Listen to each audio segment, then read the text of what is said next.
Man alive, do we have one hell of an episode of White Heat to get into. But before we do, we got to thank our friends over at Johnstone Supply and let you know that, hey, it's cold. It's getting cold. It's getting, as the kids would say right now, it's getting brick out there, yo. It's We're dipping into the lows of the 30s and even the high and mid 20s at night. Starting to see frost and fog every morning when you go out to your car, and nobody likes the cold unless you're an Eskimo. At least I don't like the cold outside. So that means you got to worry about your heat. I know I just turned my heat on over the last week or so. But if you're not checking your furnace beforehand, you might have an issue with it. You might need it, or you might just need it replaced overall. So if you're in the Capital District, you're going to want to check out our friends at Johnstone Supply in Troy, as they can make sure your home is heated properly for this colder weather that's already upon us here in early November, and of course going into the winter months ahead. They're a family-owned and operated business that's been going for 6 decades and counting, helping out upstate New York residents every single day of that time. You can visit their store on 6th Avenue in Troy for more information on how they can help you out to make sure you're not left out in the cold in the coming months, whether it's finding just, the filters you might need to change out in the furnace, or if you just need a completely brand new heating system put into place as soon as possible. They are there to help you out, whether it's George, Tom, or any one of the many staff members. Looking forward to seeing you to answer any questions you might have about your home heating system. Like I said, you can visit them at 6th Avenue, give them a call at 518-272-5922, or you can check them out on Facebook ahead of time if you want, just by searching Johnstone Supply Troy. And that being said, hello. Welcome to Battle Dome, or the Thunderdome, or whatever the hell you want to call this. This is White Heat episode 24, live and in living color, right here on YouTube. Also on our audio podcast systems, Spotify, Apple Podcasts, Google Play, wherever you like to listen to your favorite podcasts. If you're checking out the video on YouTube, make sure you hit the like button down below. Subscribe to the Godzilla Media channel, which is presenting this beautiful podcast to you in HD color. Or if you're just listening on your normal podcast streaming devices, make sure you rate our show and subscribe to our show channel. Mr. JJ Alexander, what's happening? I had a hell of a weekend. In a good way. In a good way and in a not so good way. Went to a friend's wedding on Saturday, and it was funny because I was expecting more workers at the wedding just because of the company we keep. But turns out the only workers that were there were me and Ed Wood. And unfortunately, as I came to find out when we got there, the empty seats at our table were supposed to be Matt Tremont and his wife. But unfortunately, Matt had just gotten out of the burn unit and was not going to make that 4-hour trek up to Connecticut from Jersey. But it was a great night. It was a hell of a service. It was fun.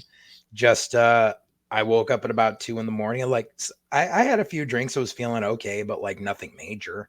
And I got home and fell asleep. And then 3 o'clock in the morning, I woke up. I thought I had a bad bout of acid reflux because some of the pills I'm on right now do that to me.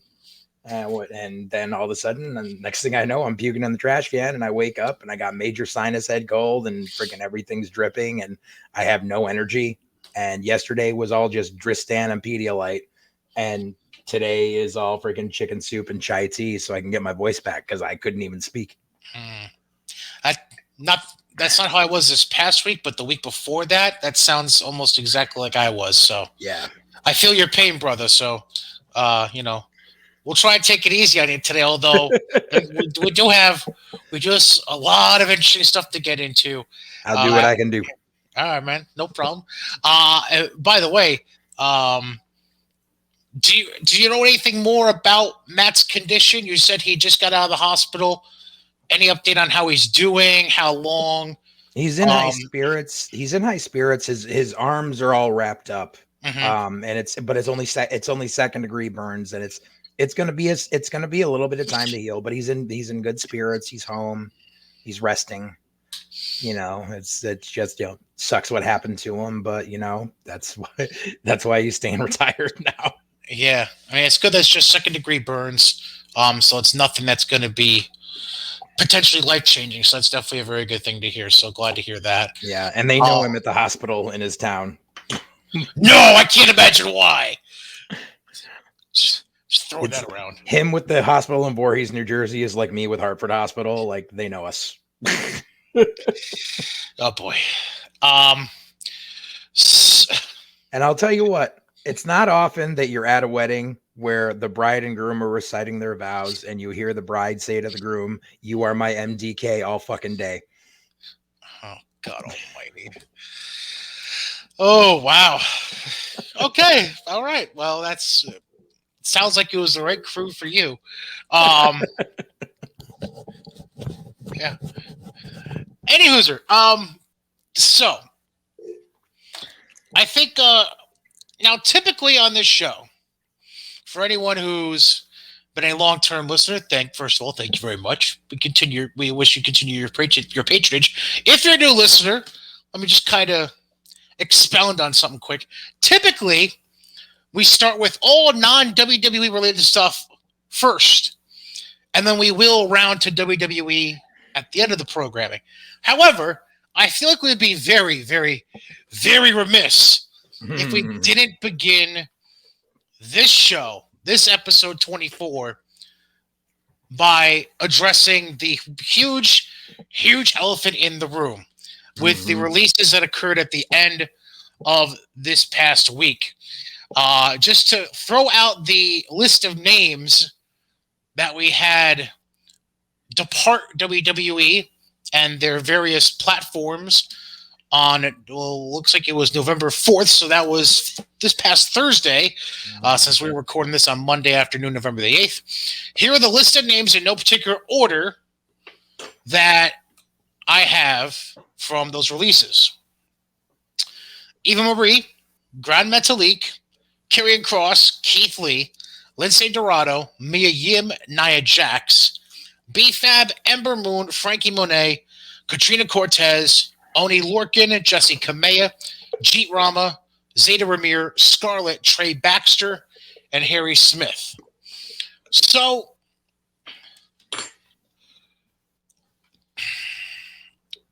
let's just begin by weeding out. Let's just kind of blow through the names that were either not shocks or people, it's just the nature of what they were caught up in, not being used a whole lot, and not really getting anywhere with what they were doing. So just to work from the top of that list I mentioned and working our way down, Eva Marie, I think we can all agree that was that was a rehire that very few people embraced or could make any sense of. So the fact that she's gone this quick, I think, just reaffirms the mass confusion that was there when she got rehired in the first place. Right. What was that, like 6 months? I mean, if you go by her claim of when everything went down, it was, 6 to 8 months, I think. Because I want to say she claimed that there was discussions about a deal, and a deal was in place in, didn't she say, March or something like that? At one point? Yeah. So, right around WrestleMania season, essentially. Basically 6 to 8 months. Grand Metalik and Lindsay Dorado, the last two parts of Lucha House Party to exist, as Kalisto had already left and had since made his appearance at AEW as Samurai Del Sol. Got his ass chewed out for spelling a guy's name wrong. Yeah, and if it comes up, we'll approach that again later. But I mean, it was one of those things where Metalik and Dorado were just, again, spinning their wheels. There wasn't really a whole lot there for them. Once Kalisto had left, the bloom was kind of off the rose at that point, and there was no real good fit for them. They were also kind of handicapped in the matter because Grand Metalik never learned English, and if you want to stick in the E, you kind of got to learn English, right, Kenta? True, very, very true. Let's see what else. Mia Yim, I felt bad for that. I felt bad too, and we'll obviously circle back around to her more when we get to Keith Lee, but Mia was just one of those cases where you wondered when she'd eventually get the call-up. She gets the call-up. She's thrown into something that really doesn't make a whole lot of sense for her to be in with the retribution angle. Right. And then she disappears, and then... And she's sitting in catering at Smackdown for months on end. Yeah, and then there's kind of like this feeler that maybe she's gonna come back, and it was just very odd the way it all went down with Mia Yim. She was announced during the draft, right? Yeah, just really, really odd, because one would assume that when she was picked in the draft, that would mean, okay, maybe they're gonna give her a legit shot, but apparently not in the end. Let's see what else.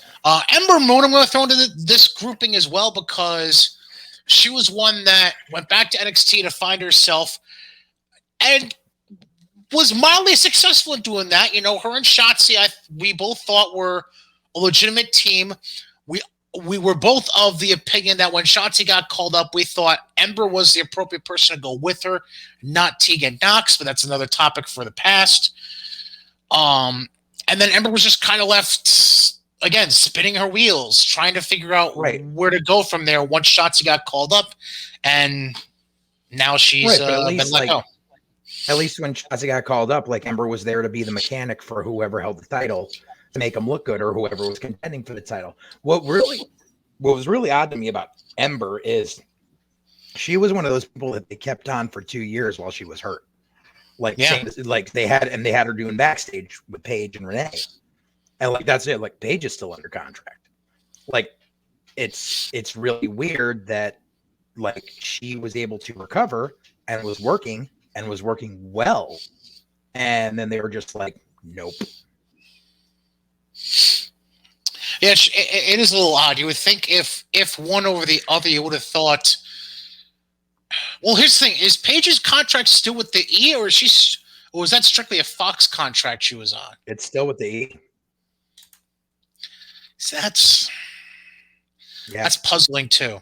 I don't get that. That is a bit odd, especially considering when's the last time we even saw Paige doing anything, if it was just a PR kind of thing. When's the last time she's done anything related to WWE? I'm pretty sure she was there during SummerSlam weekend for all the access shit. And there's like she still gets interviewed all the time. She still does a lot of the PR. Like she's like in that like Titus O'Neil role where like you never see them on TV, but they're out doing stuff. Right. Huh. Intriguing. At least with this thing with being in that kind of role, if that's the case, at least you see and hear from Titus. Paige, you don't really see or hear anything unless she's posting photos on Instagram.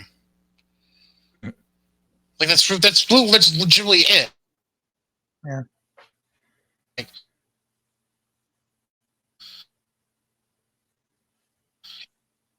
It's her posting. I'm losing you. Photos on Instagram with her. Gotcha. We're good. There we go. I don't get how, if you're in that kind of role, you would think you would publicize your appearances more or whatever. Yeah. But like it's, none of that exists. I don't know. Just odd. Let's see who else. Katrina Cortez. She was a luchador wrestler under the mask. Was she the chick that like came up on Raw that one time with Sin Cara, and then they sent her down to NXT? Oh, I liked her. Yeah. Yeah. Again, one of those things where I guess there was just no real fit for her. Only Lorcan, kind of. Damn shame. Damn fucking shame. Obvious shame. Again, kind of like the Ember Moon in that a good mechanic that they probably could have used to help develop the younger talents they're trying to push in NXT 2.0. But it's also one of those things where I think it's also kind of a product of trying to get out more old to mix in more new, I guess, down there. I guess, but I mean, he's still relatively young. He started early. Side note, when he was still Biff Busick, I ring announced his very first match. Like he came in with a crop of kids one day at one of our school shows with Brian. He came down with Brian Fury. It was him and Julian Starr and Ilya Markopoulos. Wow. Yeah. Talk about talent that was ready to freaking explode. That's pretty good. Yeah. But no. Biff's a great kid, and it's because it's like they split him off. What do you call it? They had Dunn and fucking Ridge do the turn on him, and then we didn't even get a blow off on that. And like Danny, I'm guessing Danny Burch is going back to UK because there's no reason for them to keep him over here. Agreed. And Danny's another one. Like I love Danny. Danny is like the Rip Rogers of NXT because he has so much experience, and if you look back at the original NXT as it is a developmental brand, not the game show. Right. Danny Burch was in that original first roster, and he's still employed. Yeah. So, but I mean, he's probably going back to UK, and that sucks for Biff. And what sucks even more for Biff is Biff's got a 90-day no compete, not a 30-day. Yeah. Let me see. He explained it was because it's because he was doing spots for 205 Live when 205 was touring with SmackDown. So because of that was considered main roster. So he fell under the 90-day. I mean, the only good thing about that was he was probably making some more money.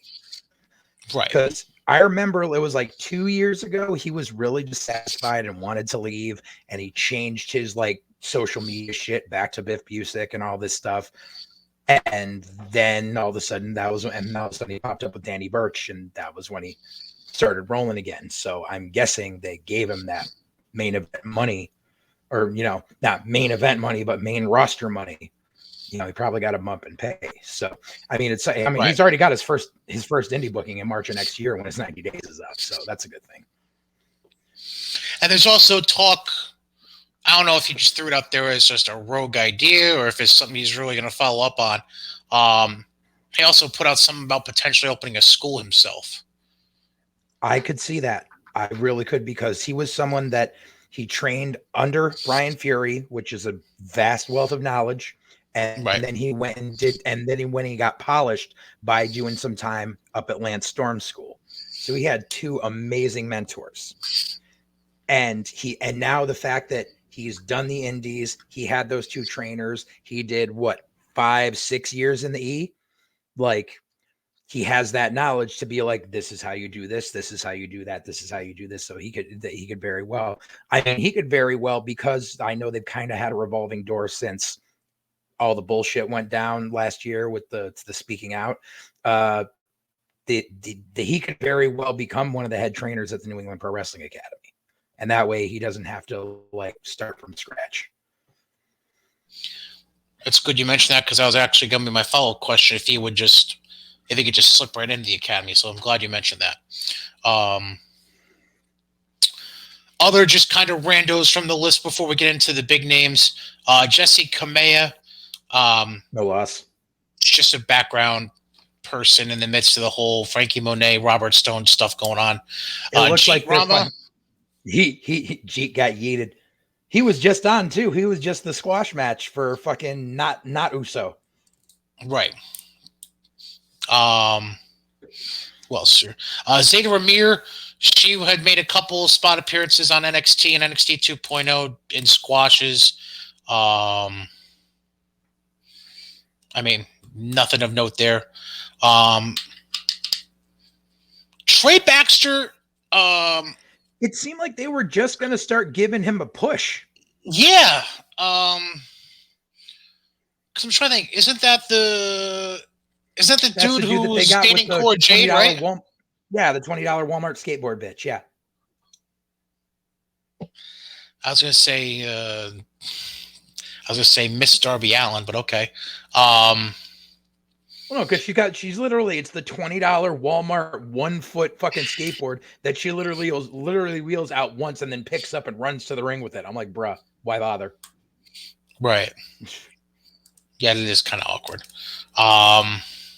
Yeah, that was out of the list of smaller names. That was one of like a couple that was kind of like, that's I thought odd, they were going but to do whatever. something with him. Yeah. All right, so let's go back to the bigger names on the list that we didn't address yet. Let me start with Harry Smith real quick because Jesus. I don't get, because essentially here's what happened. They signed Harry. Yep. If I remember correctly, it was right around SummerSlam weekend. It was actually a few weeks after Mania. Oh, They right. actually Yes. like inked the Mania. deal, Okay, but he right. hadn't appeared yet. Right. Correct. But SummerSlam weekend is when he started doing the dark matches for SmackDown. Right. And he starts doing dark matches. And you would think, based on A, prior experience with E, Mm-hmm. along with his family lineage, Mm-hmm. which already is within the company, on top of that, with Natalya and TJ being backstage, Right. you would just kind of think he would at least be given something to work with, whether it be go to 2.0 for a few months and then come transition right into the roster, or just go right into the roster right from the get-go. Right. Well, I guess like, being thrown a bone somehow. Supposedly there was talk originally of him going over to help bolster the NXT UK brand and have him do a feud with Walter. And Even that, because, and that would have worked really well because this is a guy that went from the E to work in Japan. And being a part of Suzuki-gun and tagging with Lance Archer and being able to work under Minoru Suzuki and learn under his wing, to having done work with Josh Barnett and Bloodsport and working on his catch wrestling and even doing amateur wrestling tournaments on the side. Like, this is a guy who was devoting to his craft legitimately on the amateur wrestling mat as well as inside the wrestling ring. And to me, if anything, he got better leaving the first time. Absolutely. And then you bring him in and you don't even give him a shot at being on TV anywhere and just say bye. Like, there's nothing logical to having brought in Harry in the first place if this was what was going to happen. Right. Next one. Let's just pair them together because it makes sense. Cross and Scarlett. Scarlett disappeared once Cross lost the title. Well, was about to lose the title because he just debuted on Raw, and then they fucked with Cross's entrance because Scarlett wasn't there anymore. And then they fucked with his costuming, and then they did the stop and start with Jeff Hardy and all this kind of shit, and it was just one of those things where once they started dragging him out of the NXT picture and into the mainstream Raw picture, that was like the beginning of the end, and he just got fucked from that moment on. So apparently there's some word that him and Scarlett were two of the assumed workers who refused to get vaccinated. And therein lies the problem. And also, and I love Karrion Kross. I love the fucking gimmick. I love like the way before Vince touched it. I love the worker, but the man himself, he is kind of a heat seeker. Because like I was talking to good old Chill about it, and because I was just like, well, I mean, now I'll just go back to Impact and get treated like a god. And she's like, no, I won't, because I completely forgot about how him and Scarlett fucking sued Anthem for fucking back pay. So they're known to burn bridges. She's like, that woman must have a fucking a pussy out of gold, because I would not stick with her through this shit.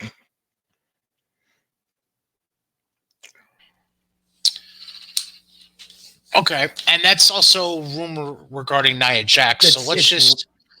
So Nia kind of came out and squashed that rumor. Cross didn't, and Cross has spoken. Okay, so let's just address. All right, so let's just address this specifically to Scarlett and Cross. Okay. Let's put their. How should I put it? Let's put their white heat-seeking personalities aside for a moment here. Okay. And just address the obvious discussion here. Mm-hmm. And this is something that I heard Jim Cornette discuss in a little detail, and I agree with him on, but I just want to see where you come from. Given the nature of the business, it's not even a question, it's just a statement I'm going to make and you can follow up on it.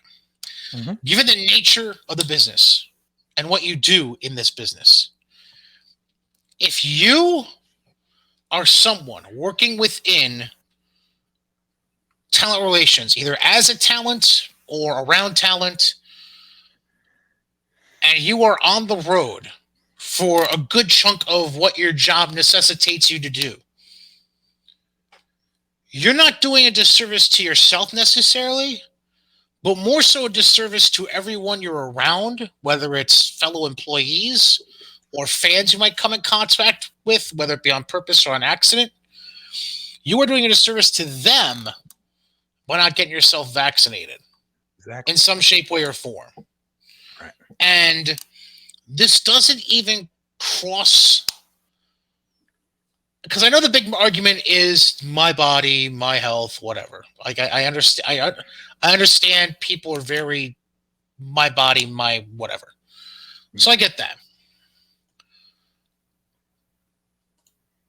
But when you're in certain positions of employment, you got to think about more than just yourself.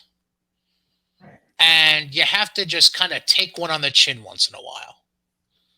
And this is one of those things where you just got to take it on the chin, grin and bear it, and move on. It's going to take 10 seconds of your life to get pinched in the arm. And if you got to deal with a few days of a little swelling and a little bit of a headache and feeling a little lethargic, take some goddamn Tylenol and move on with your day and drink some Red Bull. Like, I don't know what the fuck to tell you. Right. It's just one of those things where you are only going to do a disservice to yourself if you decide you want to be a disservice to others. Right. And this is the end result. Plain and simple. This is the end result. You end up losing your meal ticket, and they got to live with it now. Yep. And I mean, so now the question becomes: you say that they burned their bridge with Anthem and Impact. Yeah. I mean, he did a hot minute at MLW before the E brought him up, so he very well could go there. But of course, now he's used to that E money, and he's gonna be like, yo. Well, I'm sure Scarlett can more than make up for it. Yeah, on OnlyFans. I mean, I think the reason is, like, if you notice, we had two couples in this entire grouping of that got released at the same time. Right. And the second one is a completely different scenario. Right. But it seems like the input of Laurinaitis to Khan about when people are getting released is, oh, well, you know, it's always an anchor when you got the chick holding the guy down. So just get rid of both of them. Because they always look to Macho and Elizabeth and how if you didn't have them together, you didn't have anything. And I mean, there's been times like that. I've seen it on the indies where guys are just like, I'm with this girl. You have to bring her in too. And like most notably for years, it was fucking Slick Wagner Brown and April Hunter. And Slick lost a lot of opportunities because of April.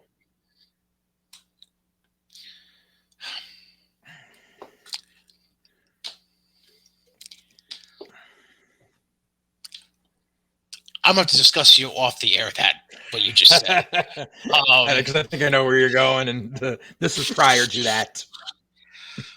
Oh, okay. All right. Okay. All right. That was kind of a dynamite, powder keg moment because of Okay. All right. Yeah. So so never mind. We're not gonna have that discussion now that you mention it that way. Right. So, but here I think is the notable difference, because I understand what you're saying, and I some couples are more stubborn than others about working separate or working together. Like, I understand that. Yeah. But here I think is the, like, I could totally see Cross and Scarlett being like that.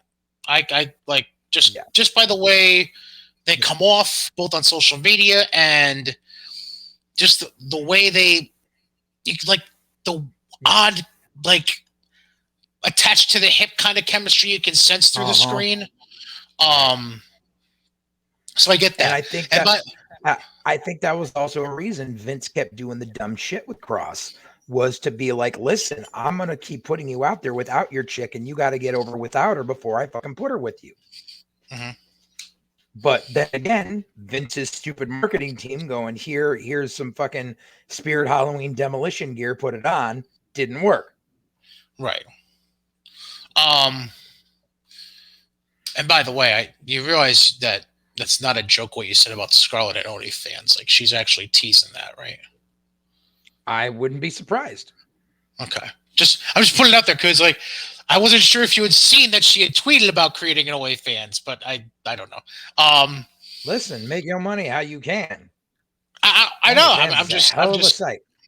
I didn't know if you knew that she had said that. That's why I hadn't said anything yet. So, but yeah, anyways. Like, I get that, but I guess now we can just kind of transition into that. I don't get that sense from Keith and Mia. Like, I feel like if given the opportunity and the choice, if it came down to one got the call and one didn't, which kind of happens. I don't think Mia would have been a bitch about it. I think she would have been like, okay, good. Yeah. Go and get your money. I'll do what dates I can on the side or whatever if I feel like I want to keep going. If not, I'll find other shit to do. Right. But I mean, I'm just saying from the office standpoint, the mindset is they're a couple, get rid of them. Which is fucking stupid. Like that's it is. Like, that is such a 1992 mindset of like it's I don't understand it. And the reason I was saying 1992, like that was an oddly specific year for me to name. Here, this is why I'm mentioning it. So if you follow the trajectory of the one specific relationship you mentioned, so Liz goes on hiatus essentially after WrestleMania 5, makes spot appearances here and there for the next year and a half. Then obviously there's the big WrestleMania 7 comeback when Savage loses the retirement match to Warrior. And then Liz sticks around even though Randy's technically retired until the whole Jake until the whole Jake incident that fall. Yeah. Then they do the whole wedding shit and all that. Yep. Right. And Tuesday in Texas. The Ric Flair program for WrestleMania. And then and Savage won the title, and then they took her off. And then Liz disappears because, if you recall, she's nowhere to be seen in London for SummerSlam against Warrior. And that was when all the stuff started coming out about the divorce. Correct. Because technically, when they were going through that whole program the previous summer in 91 with the engagement and the wedding, their shit was already on the rocks. Yep. And this was one of those things where it was kind of awkward, but they both were kind of hoping that doing this program in Fantasyland would help rekindle things for real for them. Right. And it turned out to be the exact opposite and whatever. So that's why I said 92, because it basically, trying to force something with a couple led to one disappearing from wrestling for 4 or 5 years till WCW called her. Yeah. And the other just kind of lingering around for a couple years before heading to WCW in 94, 95-ish. Yeah. I remember when the divorce was getting finalized because Macho let it slip in a promo. It was during the whole when Crush turned heel on him. Right. And I don't know if it was like national or if it was just syndicated for the New York market, but they were advertising a house show match. It was an empty arena match between Savage and Crush, and Savage was so pissed off during it, and he was just like, "This is just me. This doesn't have anything to do with the divorce or anything else." And I was like, "Divorce? What?" Yeah. Yeah. So I mean, it's just I don't understand the mentality. But then again, we're talking about Giant Laurinaitis, whose brain probably still is in 1992. But if that were the case, he'd have neon. He'd be wearing neon colors and carrying a skateboard everywhere. Shane Douglas only got over because of me. Yeah, suck a dick. Who else on the list? Frankie Monet. What the fuck? I don't understand that one, especially because and this goes to the polar opposite of what we were just talking about, because Morrison's still in the point. But I think it's because Morrison there, and they brought her in later. But I mean, like, she signed a 3-year contract, and they just like, I understand bringing her in NXT to get her ready for the WWE style, and that's fine. But she's talented and she's a load of fucking charisma, and her husband's up there, and her husband has done nothing but be a company man for every company he's been part of. Mm-hmm. And like, I just don't fucking get that one. I don't get it.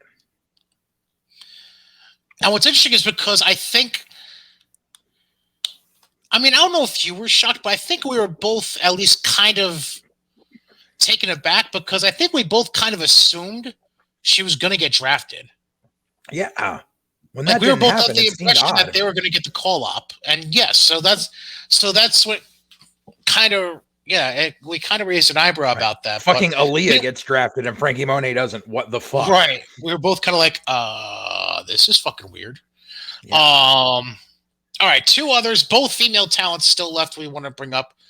So let's bring up the one that we already have briefly mentioned, Nia Jax. So we mentioned the whole vaccine end of it and how she shot that down and everything. So then there's another story that also leaked out. I don't remember if it was a leaked story or if she actually put this out there. But this is the gist of what I heard and saw. I'm not sure if you heard or saw this, but I'm going to put this out there. So essentially, here's the deal. So obviously, we all know the program that she was most recently in was the her and Shayna Baszler stuff and all that convoluted mess that was going on. Eventually ending up with Baszler saying "fuck you" to Nia, splitting things off and messing up Nia's arm. To write her off TV. Now, the writing her off of TV in that regard was apparently Nia had requested some personal time off to deal with mental health issues. Yeah. And then they, I guess, were ready to bring her back. I would assume to try and put her on the Women's Survivor Series team for whatever brand she was going to be on, Raw or SmackDown. Yeah. Yeah.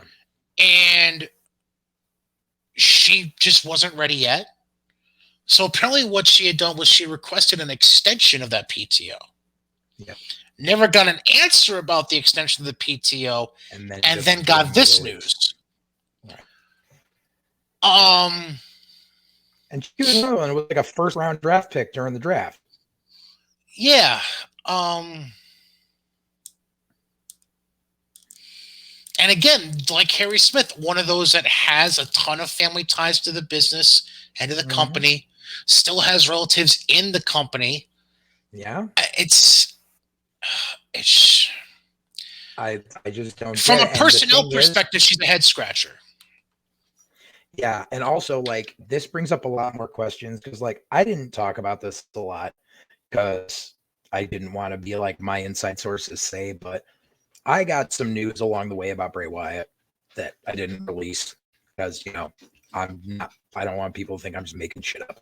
But friend of a friend basically said that like there was a lot of truth to him having issues with Brody's death.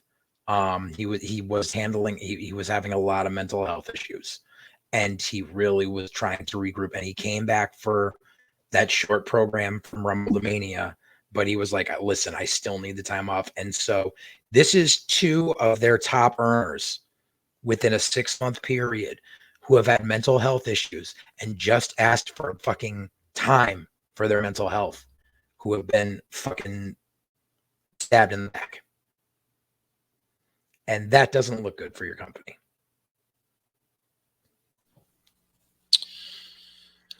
It's just a lot of impatience. And as somebody who has mental health issues and hosts a mental health podcast here on Godzilla Media, it's very disconcerting. And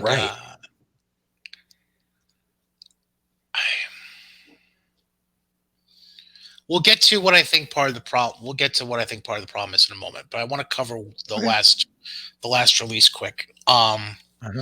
BFAB just got called. That was just odd. She just got brought up. She literally had 1 match on TV. 1. Well, 2. Oh no, she had my bad. She had the squash match, and then she lost to Carmen Electra, whatever, San Diego. Yeah, right. Which, how is that bitch still employed? Like, she's fucking terrible. Like, I would have released her and kept BFAB. Like, you just ruined Hit Row. She needed a chip for that tandem. I need to call your attention to something. Okay. Because you mentioned what's her gut? Isn't it Katrina? Whatever. Okay, Alexa Lopez. Whatever. Okay. So, I need to call your attention to something though. Okay. Did you get to watch 2.0 last week? Yes. Okay. So I'm assuming you saw the part where they had the whole Robert Stone and Zion Quinn interaction. Yeah. And Zion squashes him, and that's that. Yeah. I think they're finally like, we've given up on making Robbie E manager. Okay. Next segment was at the end of the next segment. They did something short in the next segment, and then they had an interaction. They had her out with Legato. Yeah. Okay. The backstage seg where she had the interaction with Zion. Mm-hmm. So it's just little details that throw me off. So essentially, Electra Lopez, boobs out and all, essentially recruiting Zion Quinn and looking him up and down like he's a piece of meat.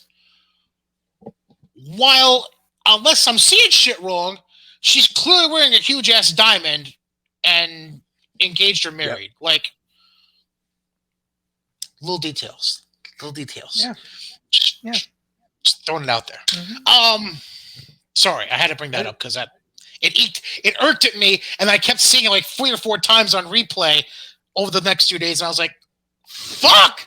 It irked me how they basically, like, she's the mastermind of Legato. Like, no, where the fuck is, where's the leader? Where's Santos? What's going on? Where the fuck is Santos?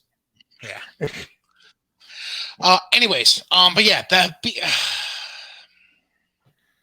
I mean, obviously, we'll wait and see what happens with. Yeah, and we'll obviously have to wait and see how the chemistry is between the 3 guys that are left with Swerve and Ashanti and Top Dollar. But yeah, I don't know. BFAB just brought an extra swag to that crew, and I just, again, like you, it just doesn't make sense. Right. So this brings me to an entirely a related topic that needs to be brought up. Because we obviously know the news from a while back. I can't remember exactly. I want to say it was roughly 2 months ago, maybe, like September, like not too long after SummerSlam, I think. Hunter, Paul Levesque, whatever you want to call him, Triple H, had health issues and was stepping away. This is also around the time NXT was being rebranded and all the vignettes were starting to come out for NXT 2.0. And then obviously all the news and conjecture that's been going on for weeks about who's running 2.0, Vince's involvement, Bruce Pritchard, whoever. So when you combine the way they've marketed and created all these NXT 2.0 shows, and you combine that with the list of names that have been released over the course of the year, but most notably the cuts in August that happened at the very beginning of the month and the cuts that just happened, is this a sign that Vince is essentially calling the business model that his son-in-law created complete shit? Because the business model that Hunter created was, for a few years, indie darling centric, and I feel like it's twofold. One, I feel like Vince is finally putting his foot down because he never believed in that business model to begin with, and now is letting 2.0 start completely fresh by weeding out a lot of that talent through cuts or promotion to main roster. And then I feel like the second part of it too is, with AEW's audience focus being somewhat similar to the business model Hunter had created with bringing in the Coles and the O'Reillys and the Garganos and so on and so forth, it's also Vince's way of separating himself from that niche and from that ilk and trying to make it a lot more WWE farm system, which in a way is also taking your NXT product and taking it kind of a step back to what it was originally pre-USA days. But it's just, I don't know. I just feel like it's Vince both shitting on the business model, but also embracing it and trying to pivot away from it, if that makes any sense. Yeah, it's weird. And I honestly don't think it's as much of a Vince versus Paul situation as people lead on. This is my honest opinion on the entire matter is, like I said to you, like when it happened, I said I should have seen this coming because the quarterly earnings meeting, the quarterly earnings call was coming up. And before every quarterly earnings call, they have releases. That's been that way since fucking Nick Khan came with the company. Nick Khan does not see names. Nick Khan looks at the ledger and he does it like it's one of the first things you learn in statistics and probability class. And he takes he does a fucking tree. He does a tree graph. And he takes the very top earners and the very bottom earners and doesn't touch them. And then starts going through the in-between. And the only thing that may offset shit is merch sales.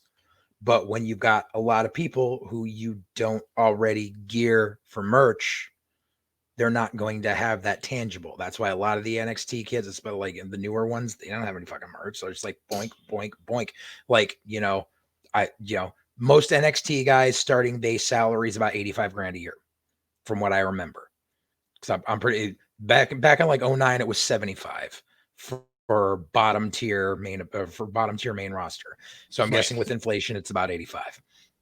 So how many off that were still in NXT 2.0 or had just come up? So like count BFAB in that. So you got BFAB, Trey Baxter, Kamehameha, Frankie Monet, the other luchador chick, Katrina Cortez. Yeah, Katrina Cortez. Who else is on that list? Though still in NXT. Well, I mean, still just kind of that's 500 grand almost. That boom. Gets taken right out the ledger, and then you got to figure Nia was making at least six figures. Keith Lee had to be making very much a low six figures, like because main roster you usually get that bump, right? But basically it was just no whammies. Here's $2 million off the ledger. Here you go, and that's what Nick Khan does. He treats everyone like a fucking number. And just yanks it out before the quarterly earnings. So that way you can say, boom, here's this much more we made. It's kind of like, it's like they have a goal to meet as far as quarterly earnings go for the projections. And if they're right about there, that's what the cuts depend on.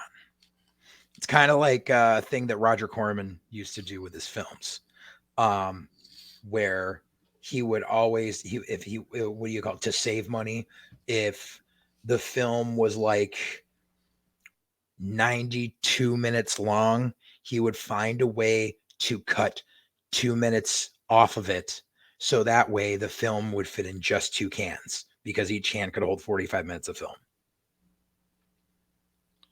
He would slim out just that much so his goal fit. And I feel like that's what Nick Khan's been doing. And there wasn't anything more telling than the bullshit with the new fucking CFO that they put in. Because I don't know if you caught that part about, I actually saw that because they signed the new guy, because the woman that was there, she was only in that position for like a year.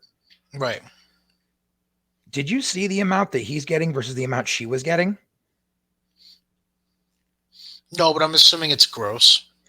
So he signed a deal for $850,000 a year, plus a $1 million signing bonus, plus $5 million in WWE stock. The woman he replaced had no signing bonus, I think $100,000 in WWE stock, and was getting paid $730,000 a year.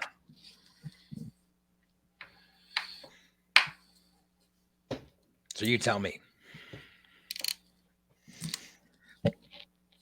Yeah. I'm gonna leave that one alone. Yeah. Yeah. It's a man's world.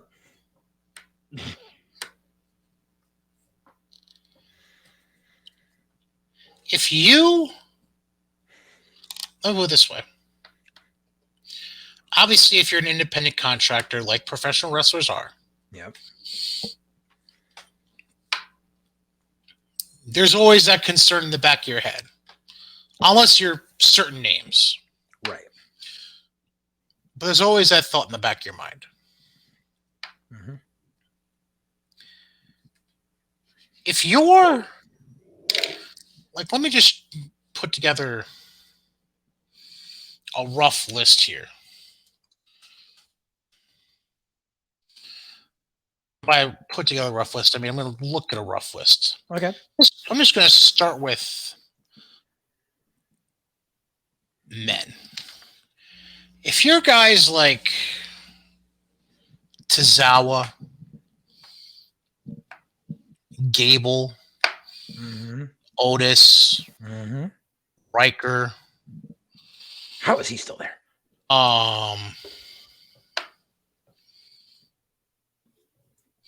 Love him to death, but Truth. I think Truth, Tozawa, and maybe Drake Maverick now. I think Vince just keeps him around because they make him laugh. Okay, so we'll exclude those two. But if you're guys like that, or you're even, say, I hate to say it, but Dewdrop, mm-hmm. Dana Brooke, who apparently has a psycho fiance. You saw that story, by the way, right? Was that the shit how Corey Graves was being a heel on commentary, and then like the whole internet exploded because of it? No, it was a case of somebody was being how should I put this? Was being verbally insensitive towards Dana Brooke, and her fiance just lost his shit and beat the crap out of him. Wonderful. But I'll just throw out a couple more names. If you're an Angel Garza, who apparently is just now Angel, by the way. Did they change Carrillo's name to just Umberto? Yes, they did. Oh, Jesus fuck. If you're... The Lotharios, give me a fucking break. Just Gulak, just to throw out a name. Yeah. I'll even throw out, Mason T-Bar. Yeah. Ricochet. Like, I love Ricochet, but I mean, if you're any of those guys, you kind of got to be looking at what's just happened and what's been happening, and kind of be like, I better make sure I have shit tied up on the back end just in case. Right. I feel like nobody's safe that's not named Roman Reigns, but at the same time, I think there's a few people who, like, when Nick Khan goes to do eliminate, Vince says you do not touch these names just because. And it's not because of it's not because they're a high earner.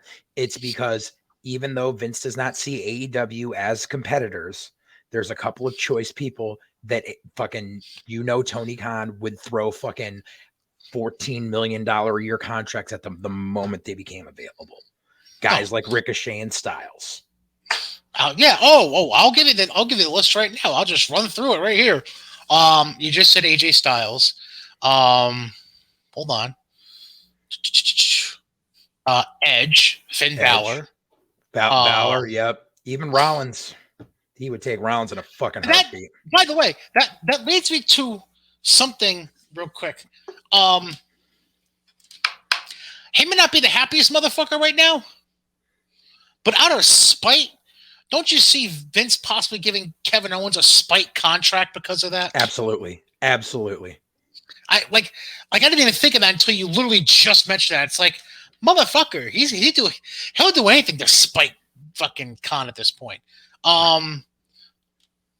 Miz, I think Miz is a lifer, and he's going to be like Miz a brand ambassador. Yeah. He's stuck there.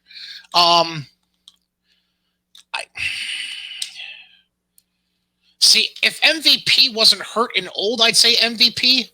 Yeah. But like you get where I'm going with that, right? Yeah. They would take Cedric Alexander in a moment and give him stupid money. Randy Orton. I don't know if I think Randy. I think Mysterio is a lifer behind the scenes, but he's not going to be.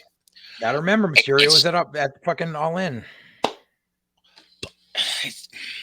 Well, no, I'm just saying, like, Mysterio, just because of the name, like, that's like, because he's already seen, even if it was just for a hot second, he already saw like a Chavo Guerrero go there and put his face out there. Right. Like, and it just amazes me that Ray was brought back after the shit he talked about Vince when he was doing Lucha Underground. Correct. And I feel like Vince would be like, fuck you, take you and your fucking untalented son and go fuck off. Right.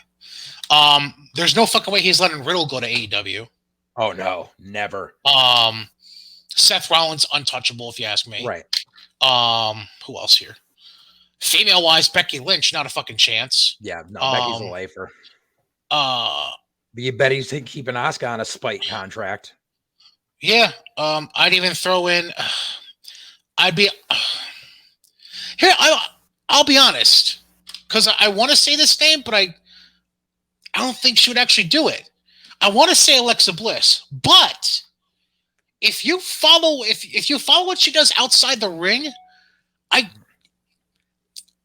think what she's done. I don't see her. I wouldn't see her going to AEW out of spite. I think she would.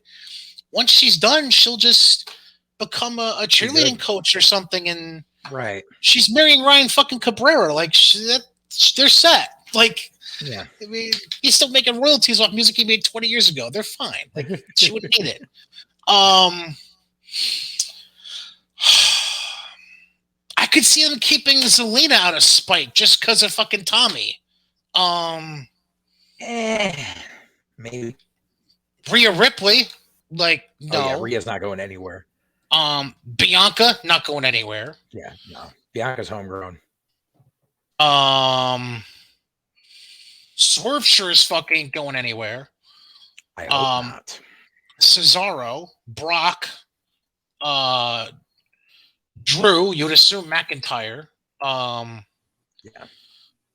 I think I could see him continuing to give Jeff Hardy pity 1-year contracts for the fuck of it. Right. Unless Matt really gets in Jeff's ear, but the Usos, no. Oh yeah, they're staying. And plus they're essentially WWE family as it is. Well, at least we thought so. You mentioned Roman and Shinsuke. Like, that's Vince ain't letting him go. No. Vince Yeah, may not so- like him or get the gimmick, but he ain't gonna let him go. Right, exactly. And then, of course, there's Sammy too. Sammy's probably a Spike contract. Right.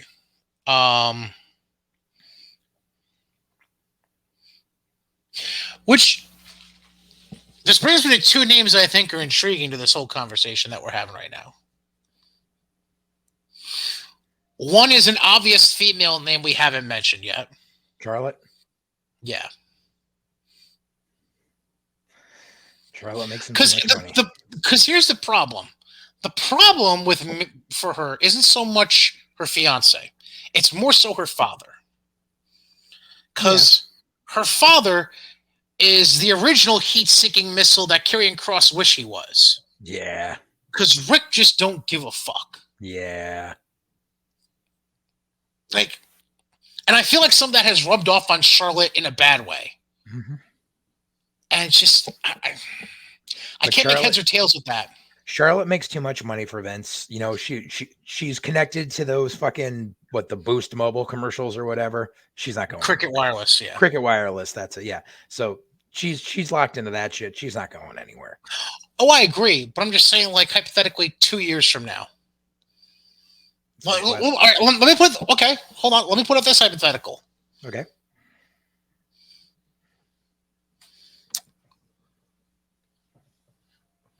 Let's say all four of these women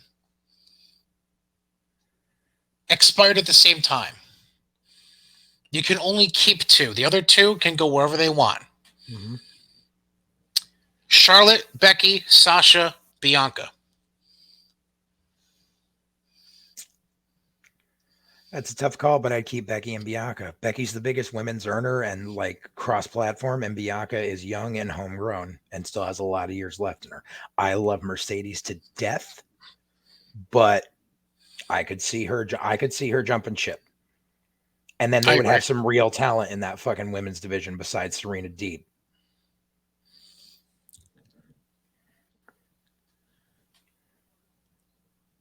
Here's my problem I have with, and I feel the same way as you about Mercedes.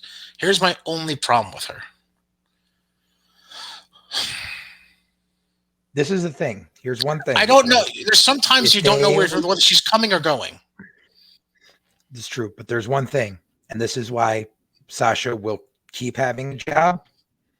It's because they lose her and they lose their top gear maker. Bianca could slide right in. She makes her own gear. She makes her own gear. Makazi makes gear for the whole fucking roster, both sides. Makazi filled a role that was there for years. Fucking only a coveted less than a handful of people have had. Yeah, and one of them is that woman who works at AEW now. Yeah. Yeah. But yeah, no, because they fucking, you don't think fucking Tony Khan would be like, I will lock you down, lock, stock, and barrel, your wife and you, and I will pay you this much, and workers have to pay you for your year. Fucking Makazi would jump at that shit in a heartbeat. True. And I wouldn't blame him. Be like, make your money now before a company goes belly up. Right. Now, there's one other name I want to bring up. Mm-hmm. It's not even somebody that works as a wrestler. But it's a name that would be intriguing because I don't know if he'd ever have that itch to scratch again.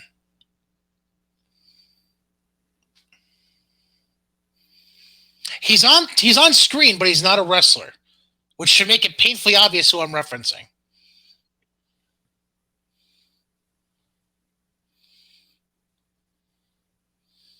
Wise man.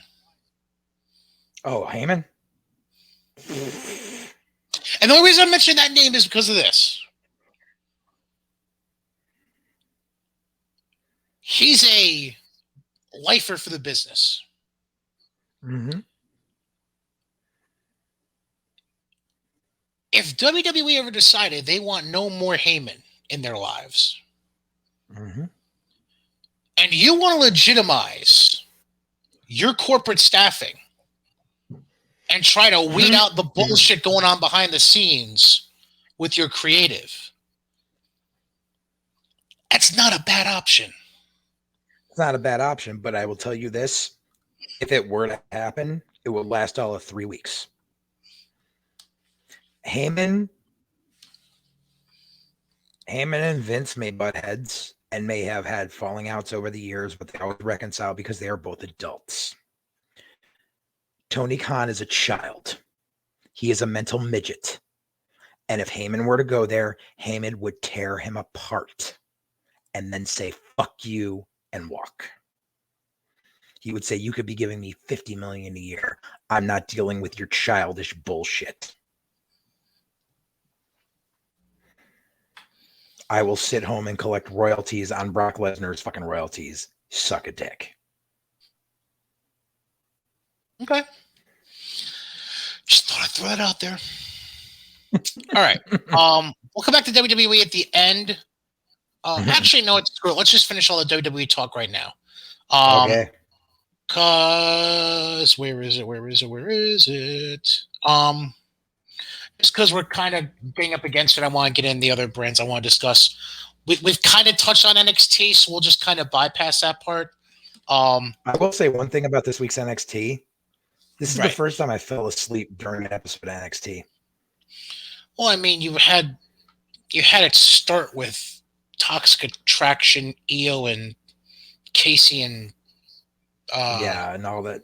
It just Kaden and all that show shit was just the whole it was they were trying to make it Raw light, and it was bad.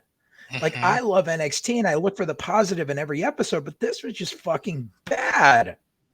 And like fucking Solo Sikoa, you're trying to make him stand out.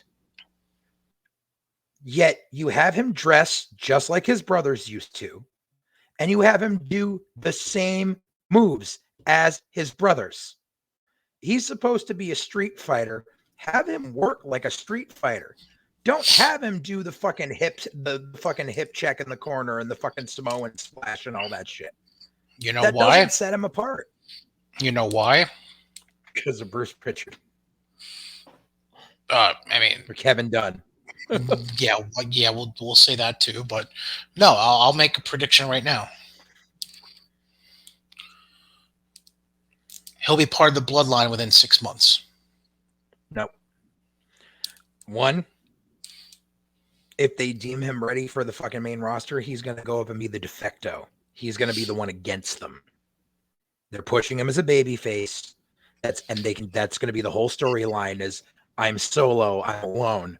I'm not going to be associated with these idiots. I carved my own path. That's the story that Vince wants to go with.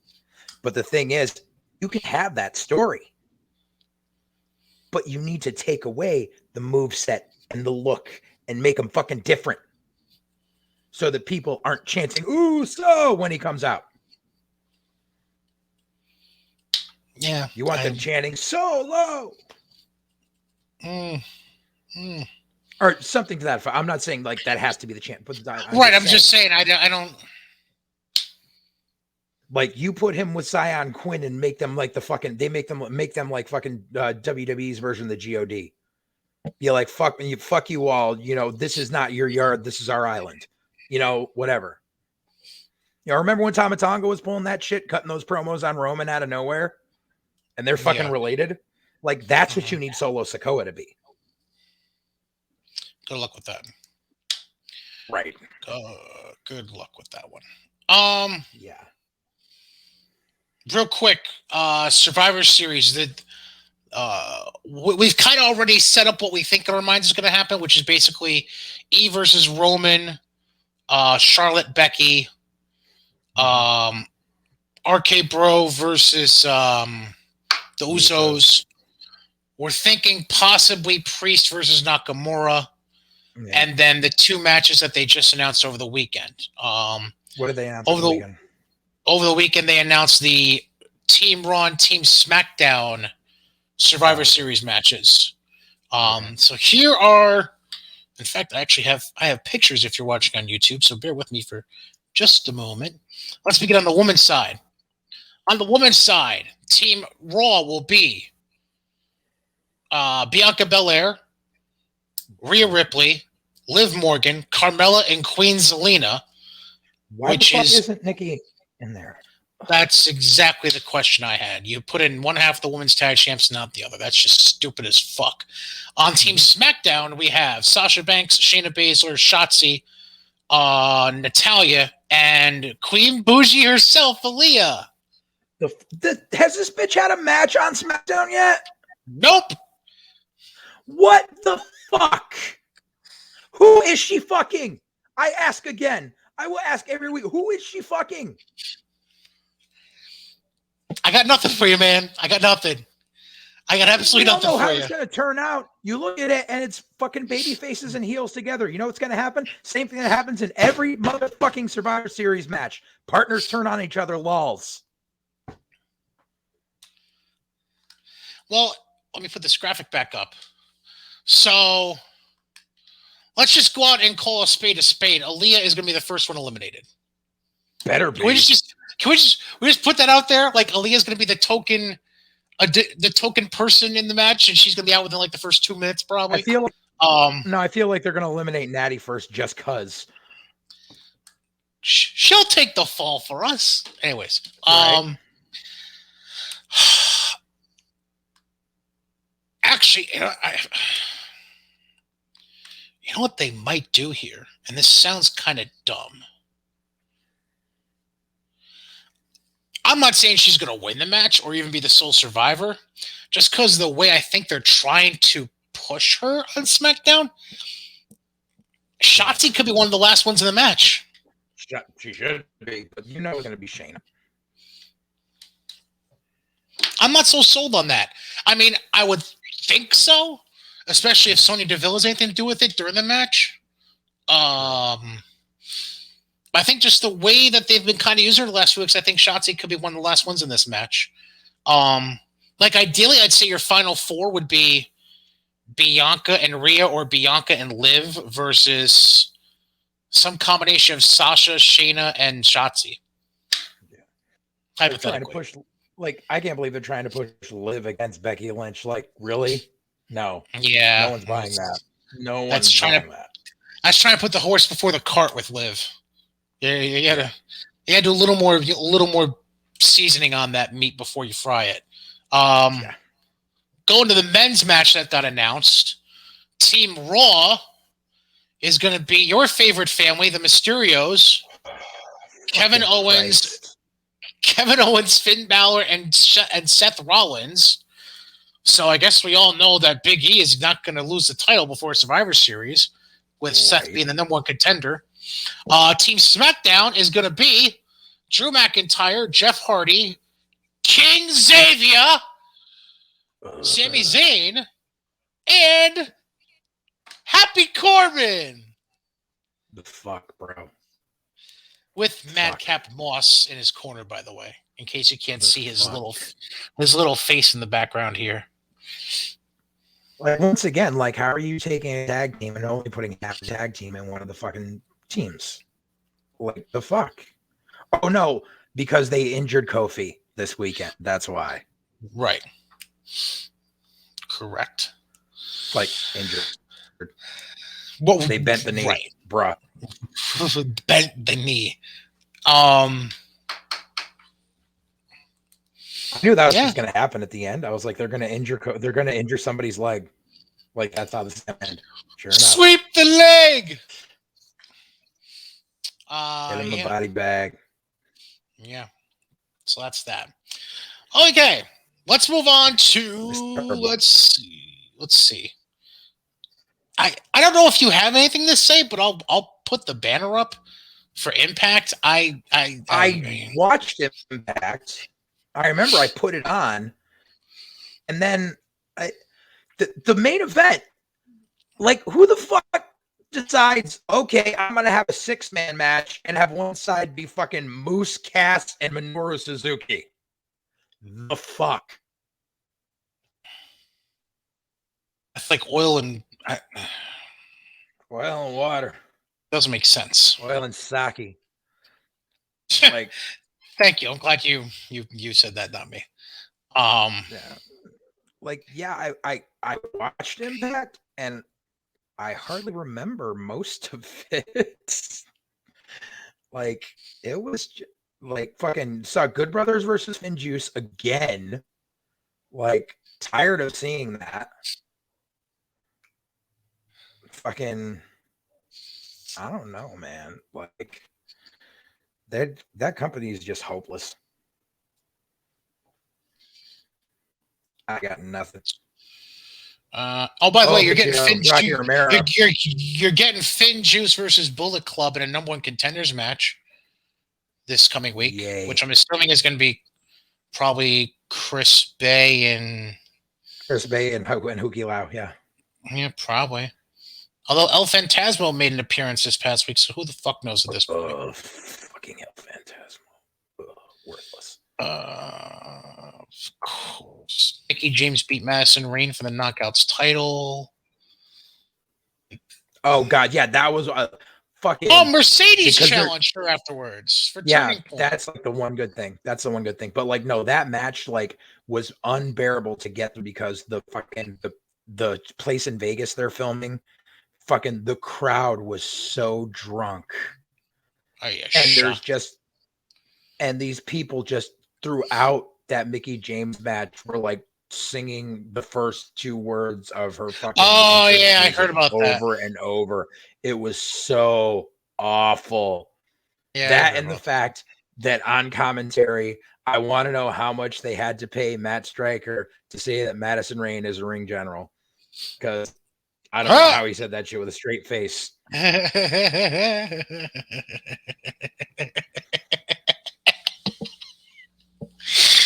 Oh, God. And it wasn't sarcastic either. It was deadpan. Was he sitting next to Josh Matthews? No, I think it was with D'Lo. Oh, did they have they finally given up on Josh Matthews and decided to just put him backstage? That's good. Thank God. I don't know. They switch out that shit all the time. Still. Like there's times where like Impact will be bearable because it's Stryker and D'Lo, but then they'll go back to Josh Matthews and his freaking wife, and I'm like, no, you're terrible. No. Yeah. I mean, I'm happy for Mercedes though, because Mercedes and Mickey, like, I could tell you, I used to see that match back in the days where I was first getting in the business when Mickey was still Alexis Lurie, and fucking they tear the house down. So good on them. It's good to know that fucking almost 20 years later they're still doing it. By the way, since we transitioned from WWE to Impact, I just realized something. So I saw this video clip over the weekend and I totally forgot about it. Sam Shaw, Dexter Lumis, whatever you want to fucking call him. He's basically been pigeonholed in the same kind of storyline for 5 years now. Yeah. Because he went from stalker making out in the middle of the ring with a chick on Impact to getting into a wedding angle on NXT. Silent stalker, chick, silent stalker, marry the chick. I totally forgot about that shit at Impact where, what was her fucking name? Rachel or some shit? I don't remember. Who the fuck was he with in Impact? I keep forgetting. Yeah, I forget too. But like, actually, so he's been stuck in it for this long. But do you recall his first appearance in TNA? Oh, not off the top of my head. Not off the top of my head. No. Okay, so you remember Hardcore Justice? Oh God, yeah. When they had guys come in and couldn't use their ECW names, and they also decided to have guys come in as ECW gimmicks, even though it wasn't them. Like the dude from Phi Delta Slam dressed as Blue Meanie. Okay. There was another Ravens Flock member there that was the most obscure of Ravens Flock members. I just pulled this up. I just Shaw was Lupus. Yeah, I just happened to pull up Jesus, Mary and Joseph. I literally just happened to pull up his Wikipedia because I wanted to try to find the name of the chick that he was making out with in the middle of the ring. No, it wasn't that version. Or was it? Yeah, it was. Yeah, holy shit, this was back in 2013 and 14. Oh, that's right, because when he came back, he was obsessed with Christy Hemme. That's right. Yep. But who was the chick he was making out with eventually? I don't know why I'm looking this up, but I just remember him. Oh, Brittany. That was her name. Yes. Yes. Oh, shit. That was Santana Garrett. What the Yeah. fuck? Oh, my God. Oh, we're Danny coming Graham, full circle now, ladies and the gentlemen. All wrestling right. business. Wow.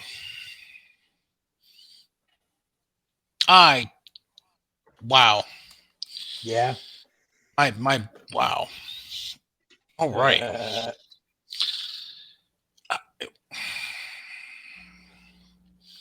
Like, I don't know where Dexter's going to go after this. Like, what are they going to do with him? I don't know what you do with him because he goes. It's So a really great gimmick, and I think he would fucking get over as gangbusters on main TV, but they won't fucking pull the trigger on him. So really, he's had the same gimmick for about a decade.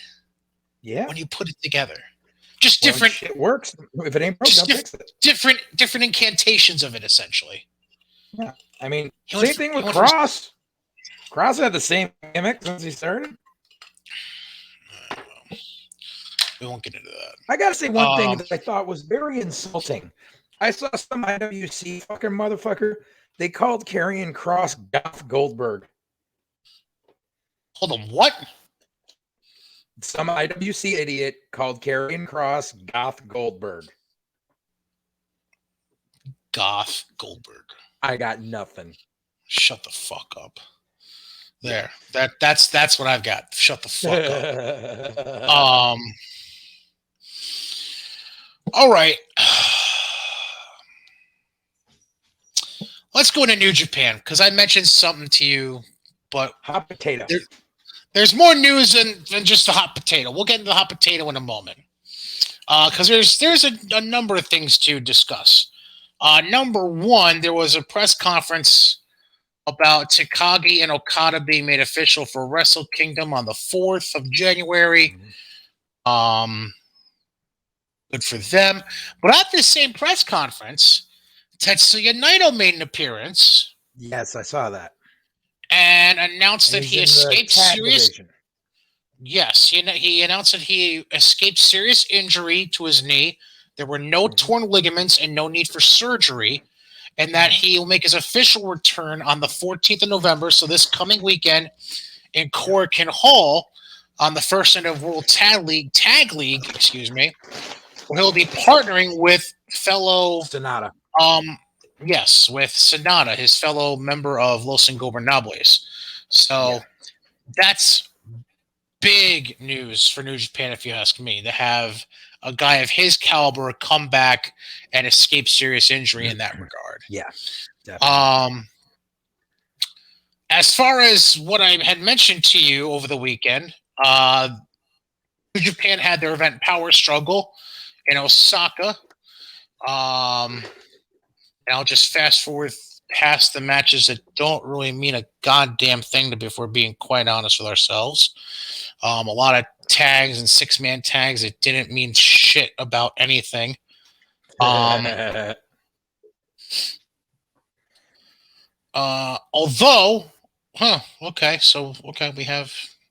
Never mind. There's more than one new champion. I just realized. We have new never open weight 6-man tag team champions as Evil, Yujiro Takahashi, and Sho defeated Yoshihashi, Ishii, and Goto. So we have new champions there.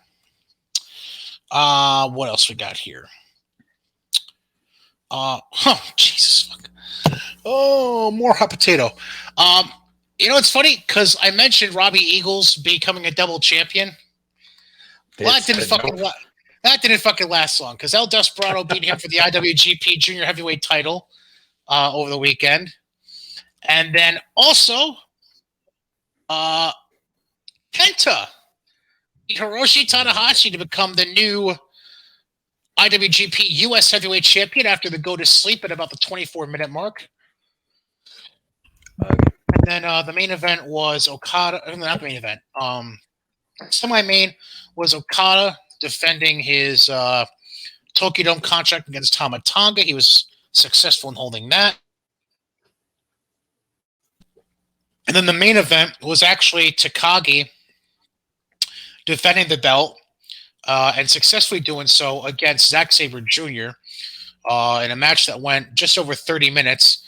And that was actually Takagi's third defense of the World Heavyweight title. So there it is. Takagi, Okada, Wrestle Kingdom Night 1, and three new champions crowned. Yeah. Tanahashi lost in his second defense. Eagles lost in his second defense. And then the never openweight 6-man titles changed on the 10th defense for that team. So, yeah, it's a lot of crazy shit going on. Yeah. Well, this is fucking. Apparently, Kenta shot his mouth off about wanting to face Punk. Well, that's lovely. Like, no one cares, dude. Get over it. People use other people's finishers. It's been happening since fucking the beginning of wrestling. Yeah, fuck them. You know, back then, the sleeper hold used to be called the Weaver Lock, motherfucker. Johnny Weaver did that shit first. You know how many people use the sleeper hold since?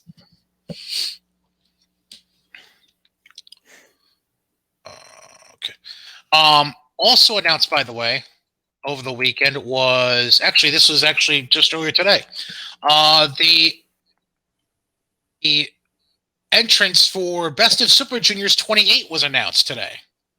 Uh-huh. The 12 competitors are going to be Taguchi, Master Wado, not sure. Wato. Excuse me. Robbie Eagles, Yo, Takahashi, Bushi, El Desperado, Kanemaru, Doki, Taiji Ishimori, El Phantasmo, and Sho. Usually they bring in a couple of outsiders for that. Like, the fuck?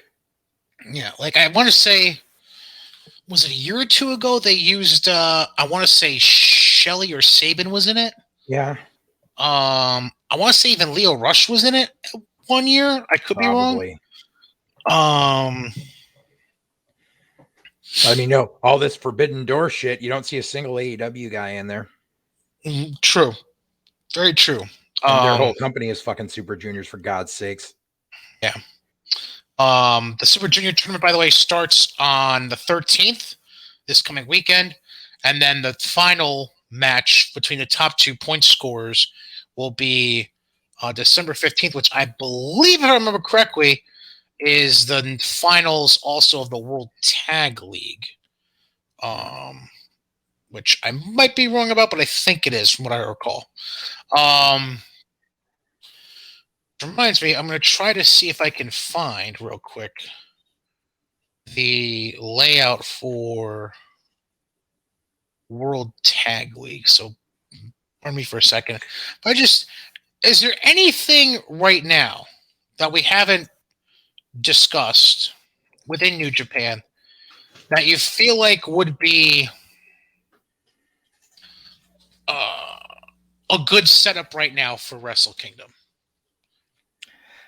I don't know. They're having an event like this weekend or next weekend, like the American version. I keep seeing like a pop up for it in my feed, but I don't see any matches announced for it. Battle of the Valley. It's in like I think San Jose or something like that. Yeah, but I'm not sure what that's going to have any implications going towards Wrestle Kingdom. It's just, the whole company's a mess.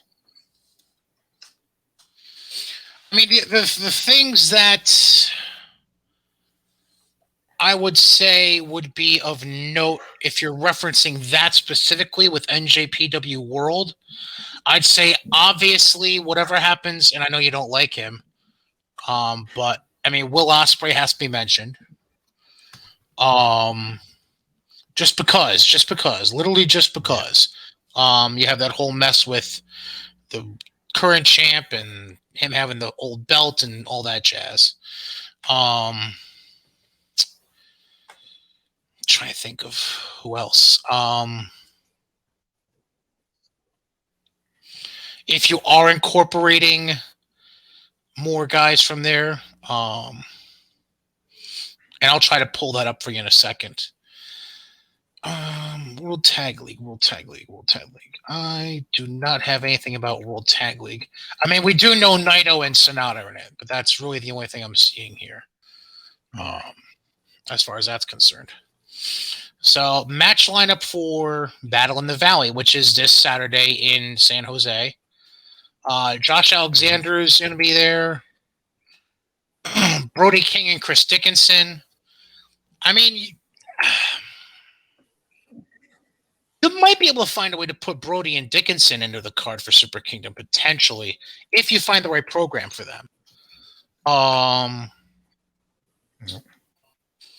David Finley's there, Tom Lawler's there, Rocky Romero.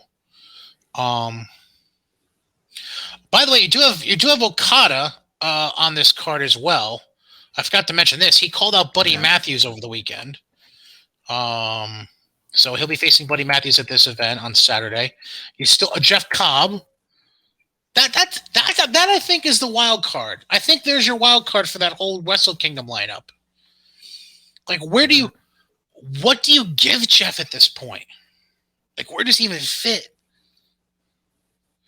Because one would assume he would have fit in the heavyweight title card, but obviously he didn't win G1, so then where do you go from there with him? I have no clue. Juice will fight the Moose this weekend. And then Jay White defends the never openweight championship against Ishii in the main event this weekend.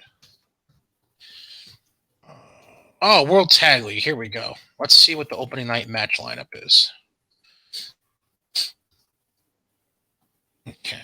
Is there anything for the Tag League? No. All right, so this Saturday's show is all just the first matches for Best of Super Juniors, which are Bushi versus Doki, Kanemaru versus Taiji Ishimori, Taguchi versus Eagles. That could be a pretty good match. Waito versus Phantasmo, Yo versus Takahashi, and Desperado against Sho. I think Taguchi Eagles has potential to be that match of the night for them. I'm trying to find anything about World Tag League, but I don't see, unless it's here, maybe. Nope, Bulbous. Yeah, they haven't set up anything about the Tag League, so I guess we'll just have to wait and see and readdress that next week, because World Tag League is supposed to start on this tour coming up throughout November and December, so I guess we'll just have to wait and see on that. Yeah. Finally, else, go ahead. No, go ahead. No, you go into what you. Something else happened this weekend. What's that? War Chamber. Yeah. Do you have anything you want to say about that? Yeah. Remember I was saying last week that maybe they decided to not bring in Will Ospreay. Oh boy. They didn't. Okay. He wasn't there. They also decided to do some smart things and I don't know, do some different things. And having known that Will Ospreay isn't going to be there, or at least wasn't there for that, I kind of, as seeing the results, probably would have gone, especially because of the main event. You want me to let you know? First of all, where did you find the results? Because I'm having trouble finding them. Here, I can send you a link. Actually, I think I know where I might be able to find them. I got this thing called the internet. Gee, no shit. Tammy Sitch hospitalized for 10 days? Hang on. Gallbladder. Well, I can probably figure out why the gallbladder's going. Sorry, Tammy. I just being honest. Gee, I wonder why Tammy Sitch's gallbladder is going. Let's see here. All right, so War Chamber was over the weekend for MLW.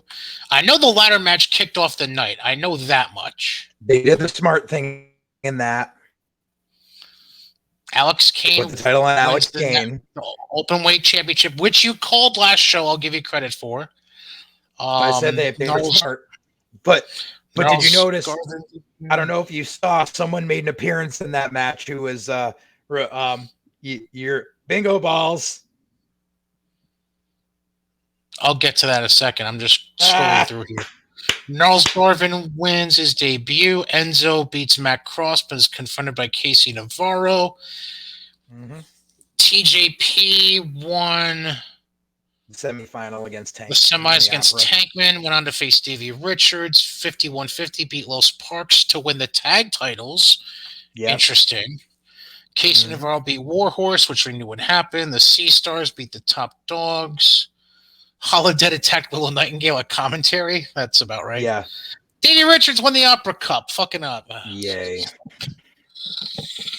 Homicide lost to LA Park. Holodead Pete pinned Willow. Willow's Arez. Arez beat Aramis. So now they're 1-1. Briefcase full of money. Whatever. Yeah. Hammerstone. Savio. Cueto got in there? Yeah. Now I'm pissed that I didn't fucking go. And it was Jeff Cobb doing it. Ooh. Okay. Yeah. Yeah. Okay. Jesus. Fuck. All right. So Hammerstone and Duca, Holiday, Savio, and Matanza. Matanza. They misspelled it there. It's Matanza. Wow. They beat Contra in the War Chamber. Fatu split off of Contra after the bout, too. Yep. Interesting. Okay. Wow. Okay, then. Gotcha. Yeah. By the way, sad news to pass along that I just saw while looking up different news. Judy Bagwell. Yeah. Passed away. Okay. I mean, obviously condolences to Marcus. She was up there though, wasn't she? Like in the late 70s. Good question. I think I have it here. Please hold. I love how this one website lists her as former WCW personality. That's easy. 1943, so 78. Yeah, 78.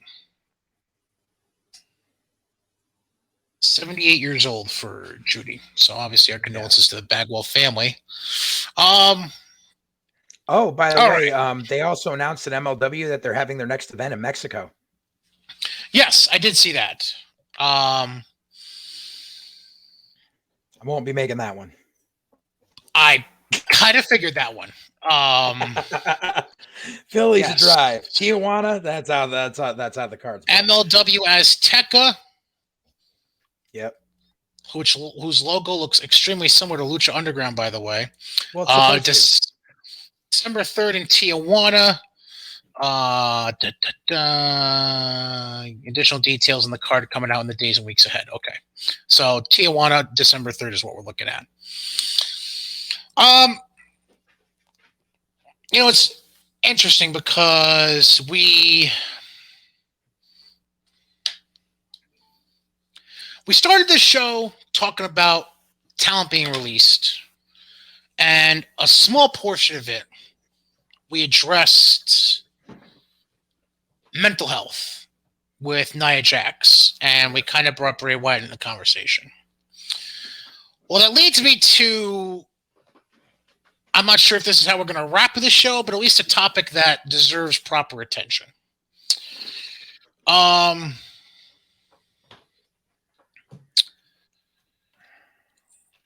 So Tony Khan came out. This was late Tuesday night of last week. So this was November the 2nd.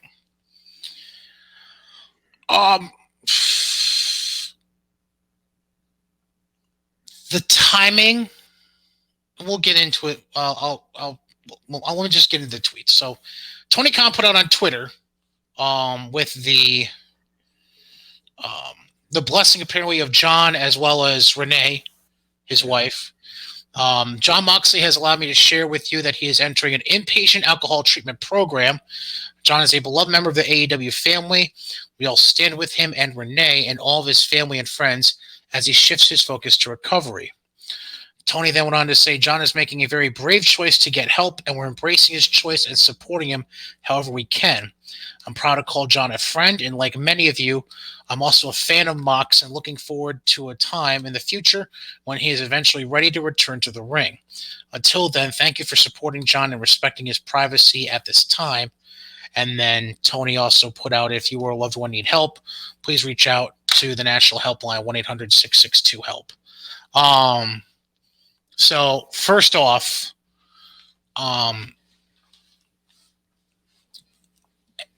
obviously a sensitive topic, but I will say this, I respect the hell out of Tony's phrasing throughout the statement.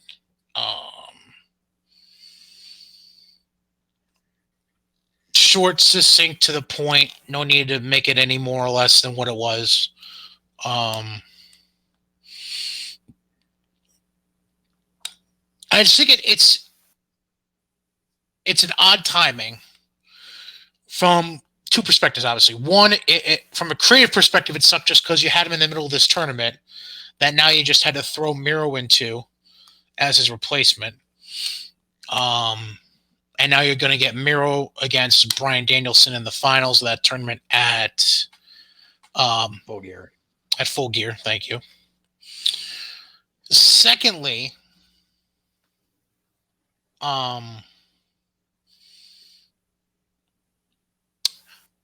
much do you recall Moxley's promo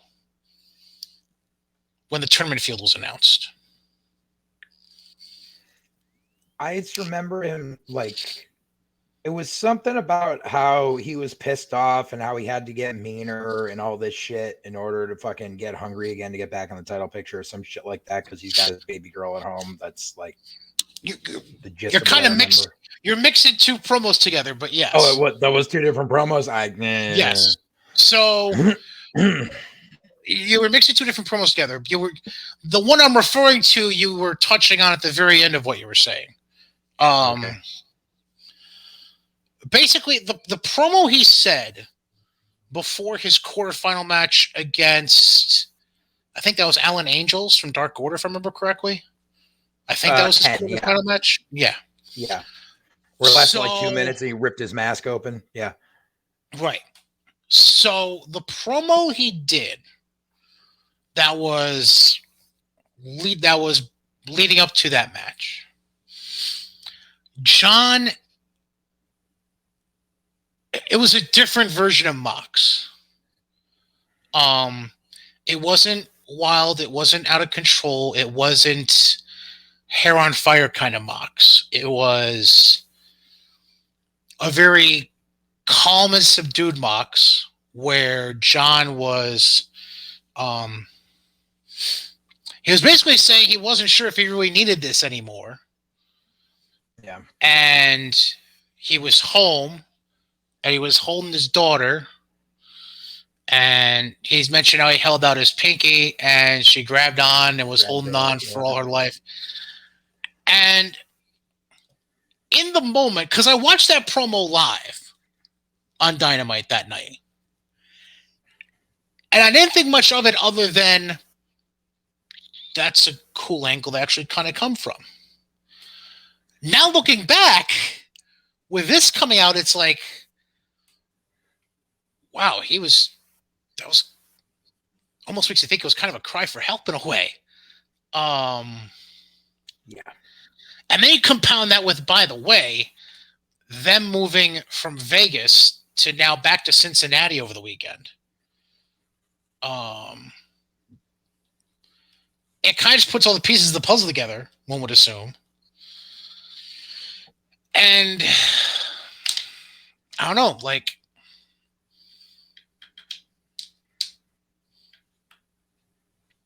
makes you wonder. It makes you wonder if there's more to the story, long form, than we know right now. Like, was this a problem when he was still in the E? Was this a problem that just crept up recently? it leads to one to ask a lot of questions without asking the questions, if that makes sense. Exactly, and that was kind of like an off the cuff comment I made to you when the news first broke. And I mean, I'll take all the heat in the world that you want for it, but he wasn't like Jon Moxley likes the drink. That was never like hidden, but it was you have a drink with the boys, yada yada yada. It wasn't I go out there fucked up. It wasn't I'm always fucked up. If that was the case, he never would have made it to WWE in the first place. I feel like he signed with AEW, and on the surface, he said he was happy, and he is far less happy with where he is now than when he was unhappy in WWE. Yes, he has his wife. Yes, now he has his child. But his spark is not there. He's having a midlife crisis. We'll put that right out there, because no guy that's getting $6 million fucking dollars is still taking indie bookings, doing death matches on the side. I don't care. There was a midlife crisis aspect there, which, and now like didn't GCW just put their title on him, so now they're fucked. Yep. And that was, so it's like, oh, I can work Nick Gage again, the guy who I talk shit about on fucking Dark Side of the Ring about him fucking, not paying attention to the fucking match that we were supposed to do. Like, why would you want to work with that person again? Like, there's a lot of factors that just don't add up.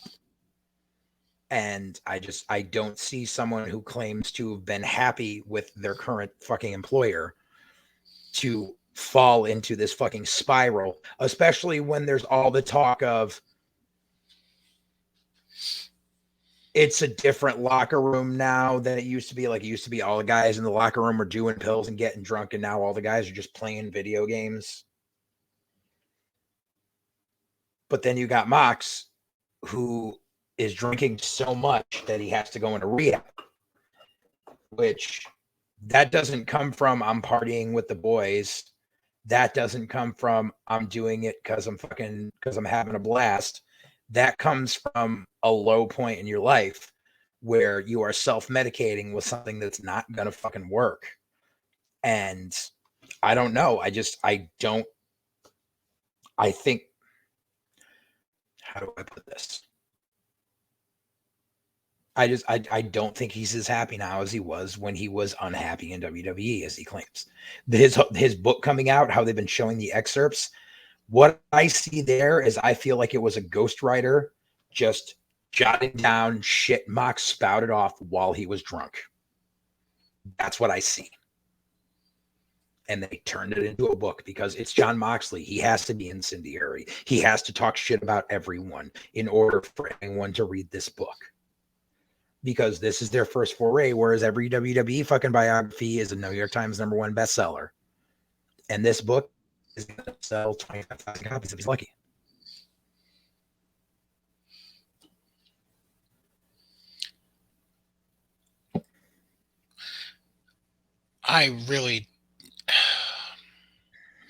There's a question I want to ask, but I don't want to be a horrible judge of character by asking this question. And it's not judging Mox's character.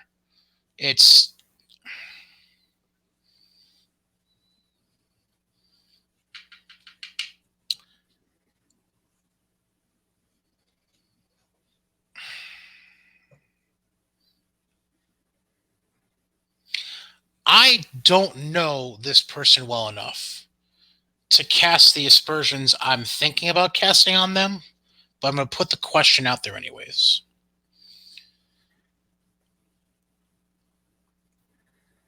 The relationship between John and Eddie Kingston. Is Eddie the kind of guy who... And I'm not trying to cast blame on Eddie by asking this question. I can fill in some blanks here. I'm trying to put the pieces together to try and see if there were any other influences in this way. So I can fill in a gap for you on that. Eddie Kingston, Eddie is probably the guy that was keeping him off a ledge. Eddie's a guy that'll have a beer with the guys, doesn't really do pills. He can tell you where to get the large things at Tiger Bomb in Chinatown because he doesn't take pain meds. Like, Eddie was probably his rock that was holding, and Eddie was probably the person who said, bro, it's time for you to go check into a fucking hospital. I think if anything, Eddie saved him by being there.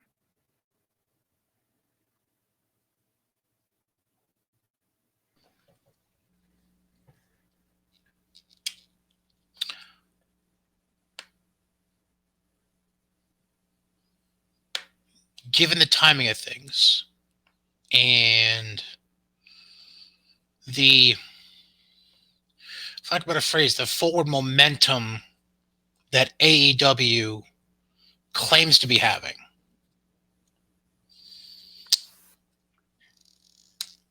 how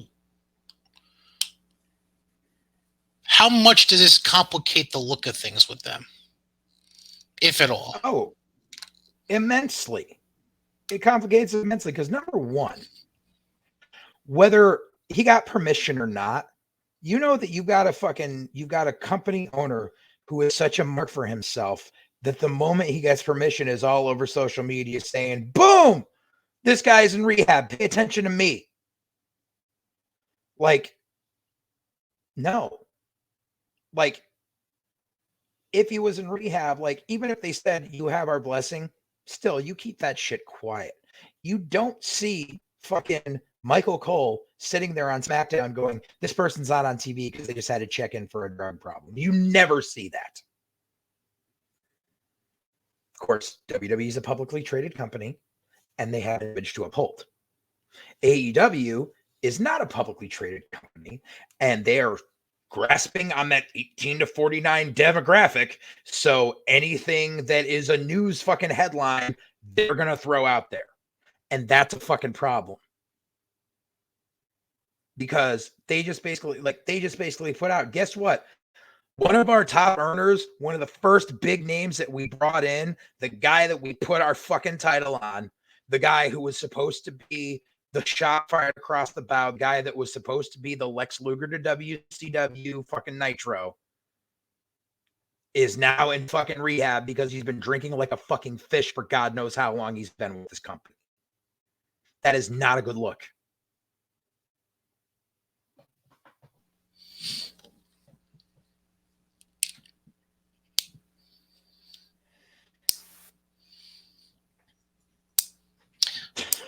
I know it's hard. I'm trying to figure out how I want to phrase this next part. Okay. I know that for some guys, it's hard to walk away cold turkey from the business. Mm-hmm. For others, they couldn't care less. It's easy as fuck for them. Right. Mox, and you can chime in with what you think your opinion is. I would put him in the former category. Not going to be easy for him to just walk away clean. Yeah. But if you're Mox, let's just hypothetically say this is I don't know. Let's just say it's a 30-day program, just to throw a number out there. Mm-hmm.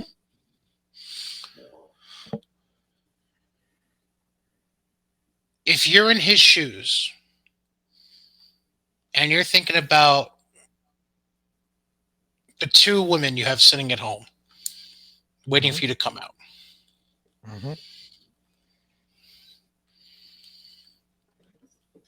does having all that time to sit with just you and your thoughts allow you to have that opportunity to maybe become more of the latter? It's a possibility. But in all honesty, what I think Jon Moxley needs more than anything is structure. And this goes back to me talking about how him being unhappy in WWE, maybe he wasn't as unhappy because there were a lot of shining moments where Dean Ambrose was having a great fucking time, whether he wants to admit it or not. And yes, it's a more arduous schedule, but it is structured. You have a much closer knit. As much as AEW wants to claim that like their locker room's this big family, you have closer relationships to your guys in WWE. And in all honesty, I think that when Moxley's contract comes up next year, he should fucking go back to Vince. If he wants to, if he still has that drive in him where he doesn't want to finish it yet, he doesn't want to hang it up, he wants one last run, that he goes back to Vince. Hunter can fucking wash everything off his back about whatever is said in the fucking book because it's rantings in a book, whatever. But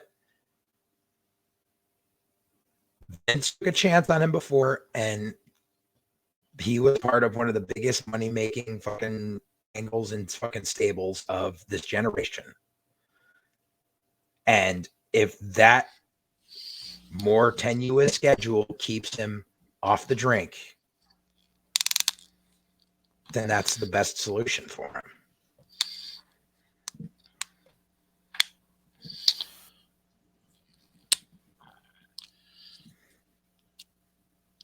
Hypothetically, he made his official debut around Memorial Day weekend of 2019. 3-year deal, depending on when he signed it. Let's assume he signed it right around the time he left WWE. So that would have been April of that'll be April of this coming year.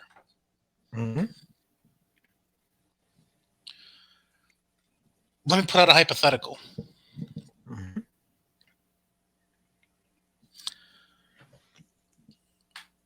He decides he needs more time and asks Tony for his unconditional release. Now we're going extreme hypothetical. We're going extreme hypothetical here. Yes.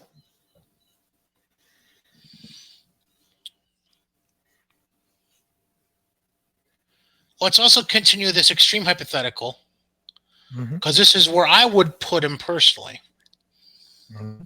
Let's go with the extreme hypothetical that the head of the table is still your Universal Heavyweight Champion. Of course. And he just finished beating his cousin to claim the true head of the table.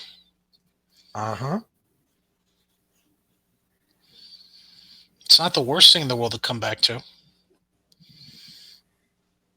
And during the build-up to that, the Usos become more and more, he becomes more and more with them and tells them to get to packing. And decides he needs real brothers.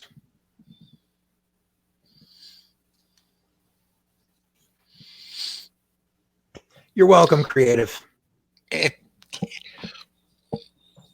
don't get paid by Stamford, Connecticut, but there's times where I feel like we should get paid. Exactly. Oof. Yeah, that's solid. You need a cigarette after that, man. I'm gonna leave that one alone. All right. Real quick, since we're in AEW, does anything about this Full Gear pay-per-view this coming weekend intrigue you at all? Nope. We know Danielson's winning the title eliminator. We know Kenny's retaining. The only two things that would intrigue me. The tag belts. Yeah. That's one of the two matches that are the only things that really. It's one of only two matches that intrigue me at this point. Is FTR Lucha Brothers, just because it's FTR Lucha Brothers. Like, I mean, it's hard for that not to be a good match. Yeah. And then just because of how the promo came off, if they're given the proper time, I think Punk and Kingston could be a show stealer.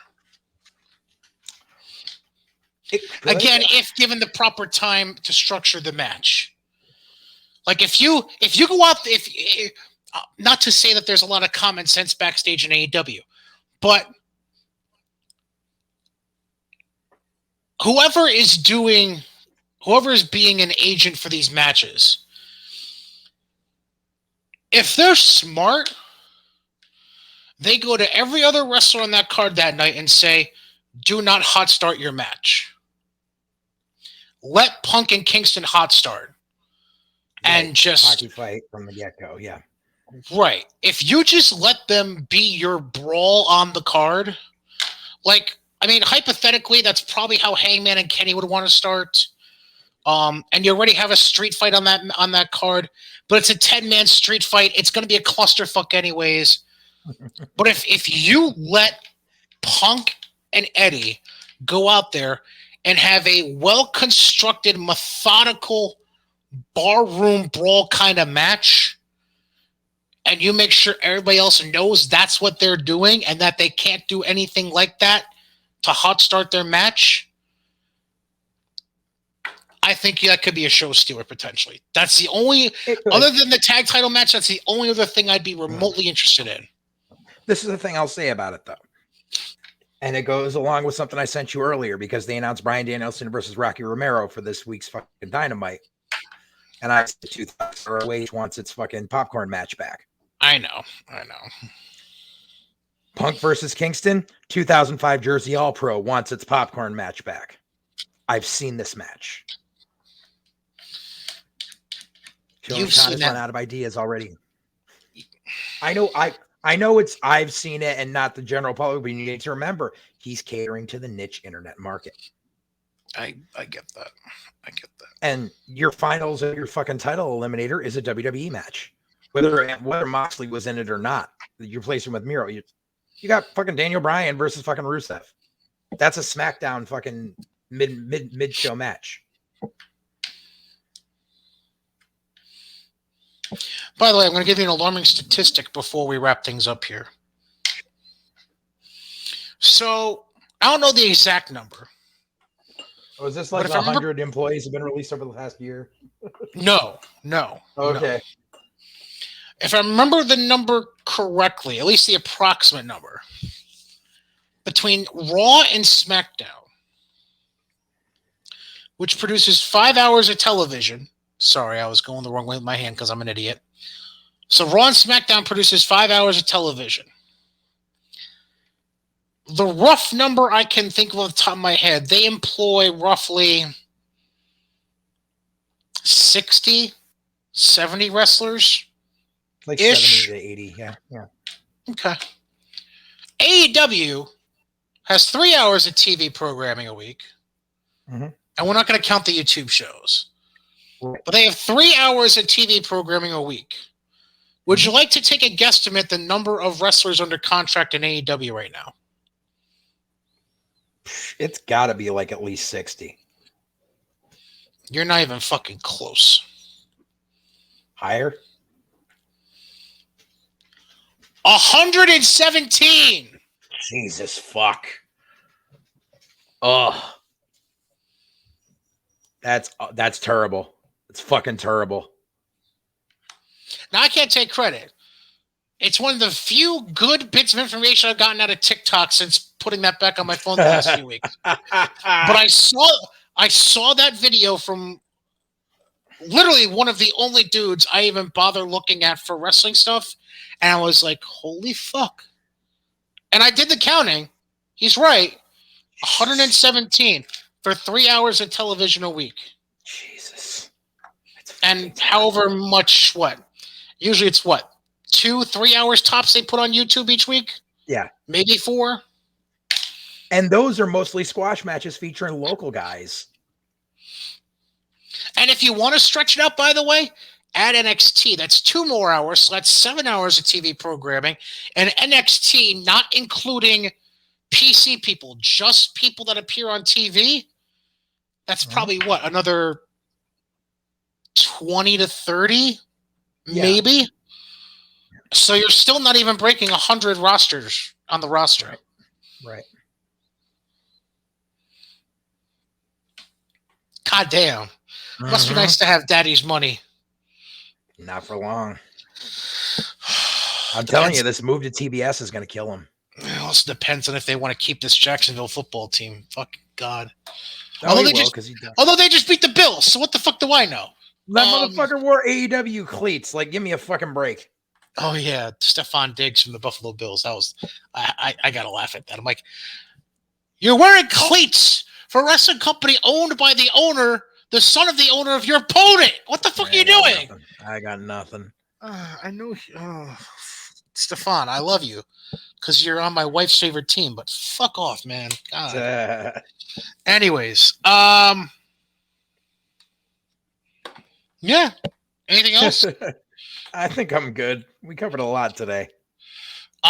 Real quick though, on the back end, how many days do you give it before Sabu on retires?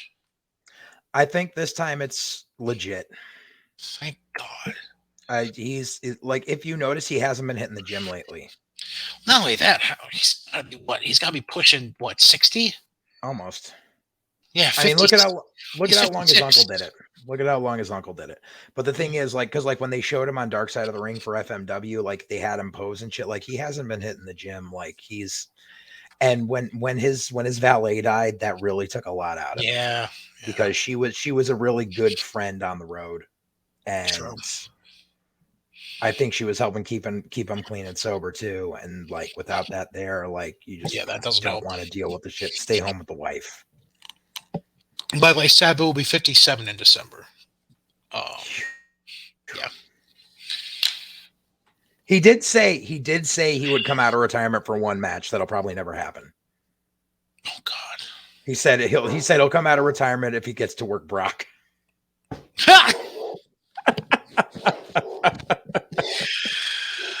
Well, with that being said,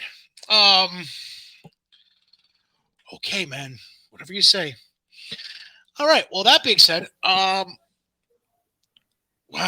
that's a comment that should drive me to drink. Well,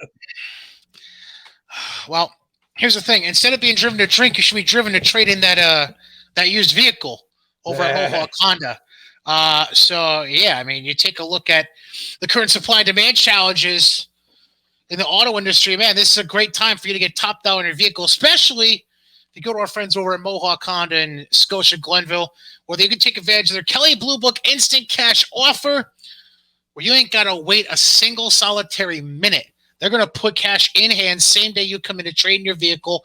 Even if you're not going to turn around and buy a vehicle from them, that's how good this deal is, especially if you're straight out of college, you're looking for some quick cash to maybe pay off a few student loans or maybe just pay a few bills to tide you over until you get that first job out of college. Mohawk Honda, they've been consistently keeping their lot fully stocked of hundreds of pre-owned vehicles, the largest inventory in the area that makes shopping fun as you can browse through the many makes and models, even on the internet before you even set foot on the lot in Scotia, Glenville.